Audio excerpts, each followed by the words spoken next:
What's up, guys? This is Ozric, and this is part 2 of a little mini-series breaking down spawn trapping. Last time we talked about teammates who sometimes can get greedy and can be a disadvantage to your team. What we're going to be covering today is we're going to cover spawn trapping again, and we're going to cover the basics of it. We're going to cover being able to read the enemy. I'm going to teach you guys how to do that and the most effective way for myself to learn it, the way I taught myself. I'm going to teach you guys how to anticipate. I'm going to try to explain that as best I can, and we're going to go over some of the fundamentals of this. So what I first want to go over, usually before I jump into topics, it's important that you understand some of these key concepts.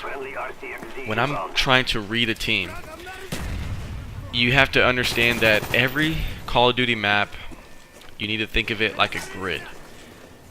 And the grid is always 3 by 3, meaning 3 rows, 3 columns. And you start on the bottom 3 in the middle, they start on the top 3 in the middle. There's a middle your side, a middle neutral ground, and a middle their spawn. There's a left side your spawn, left side neutral, left side their spawn. And the same for the right. Right yours, neutral, right theirs. You have to anticipate and understand the routes that they can take through these ways. You always need to have someone on the right, have someone in the middle, and have someone on the left if you're planning on spawn trapping and getting that real control and being able to anticipate the enemy. The way that you do this is by reading the enemy, and you read the enemy by reading your teammates. This is the most underrated skill in Call of Duty. When you look at a good player, you know, you think of, oh, he can run around, he has great gun control, you know, he can kill anybody.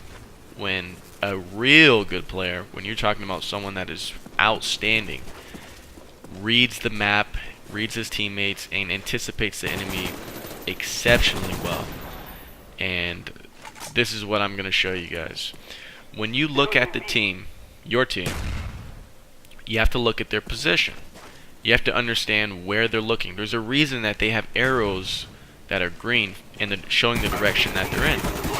You need to read them to know where they're looking, and you need to look where the opening is, or the area that the opponent can attack you from, and you need to fill that position. 9 times out of 10, where there's an opening, the enemy will start leaking through that route. Like what you see me doing right here is I'm pacing back and forth through the middle.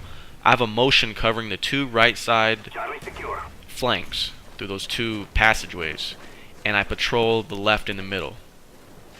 This is a great spot to be. This is the most high traffic spot right here where you see me standing behind this metal piece, but they can shoot through that. So you want to do what I call hit and run. You see me waiting on this guy right here. I already know, just not even watching the gameplay, that they're going to start coming. You see me shoot this guy, I run away. Why do I run away? Well, you just exposed yourself on the map. And if I was the enemy and I saw that dot pop up, I'd look for a way to aim down sight there for, you know, at least a couple seconds to catch him slipping. Most people don't think. So I pace back and forth. You always see me using cover. I don't engage people if I don't have cover and some type of advantage over them. Whether I'm laying prone, knowing that they're coming, or I'm shooting them behind cover, clipping them. That's what it's called. And I knew that guy was coming. I just spun around real quick. And that's what you see me doing. Even when I'm not playing with a party, I anticipate very well because I do these things. Like right here, I see they're spawning here, and I know they're going to try to come through this metal thing. So I catch him slipping.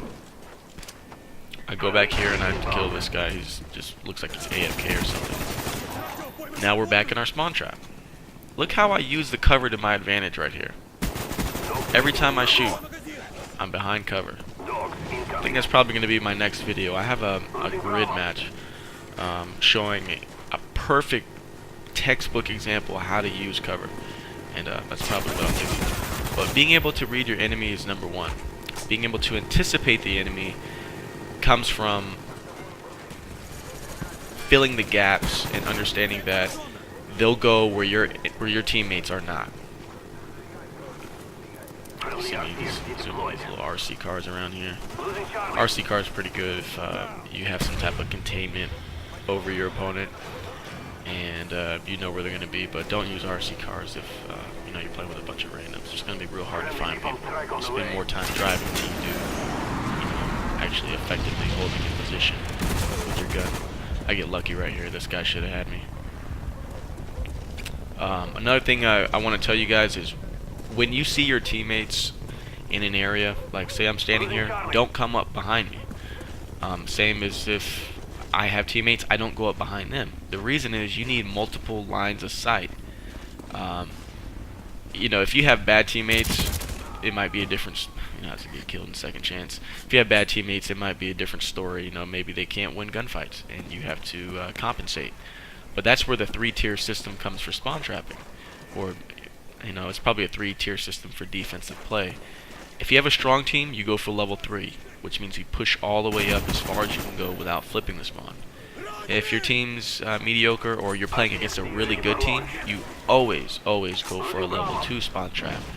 That's where you give the enemy 50% of the map, and you control 50% of the map plus the B flag. And you use the cover system to your advantage, and you hold those 2 flags that way. If you are on a very bad team, you fluctuate between 2 and 1, which is defending your own territory. When the grid system, you defend the back 3, and then you slowly jump back and forth between B, the middle 3 on the grid, and your area. Hopefully you'll have teammates that can help you do this, and maybe you could just hang out, you know, more towards the B flag, behind cover. But those are really the basics. When I teach things to people and I try to explain them, you know, it doesn't always come out perfect. So I'm hoping you guys are understanding this. But I also don't teach the very advanced techniques. There's many techniques and little things that you can do that will enhance your game. But people do very well when they master the basics very well. And if you can master the basics, then you've laid a foundation for you to get better, and you won't need to take advice from anybody. You'll start developing your own strategy. This guy's outplayed right here. Completely outplayed. Don't ever start shooting people if you can't get them.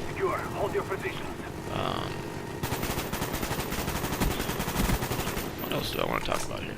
Dogs incoming. Losing Charlie.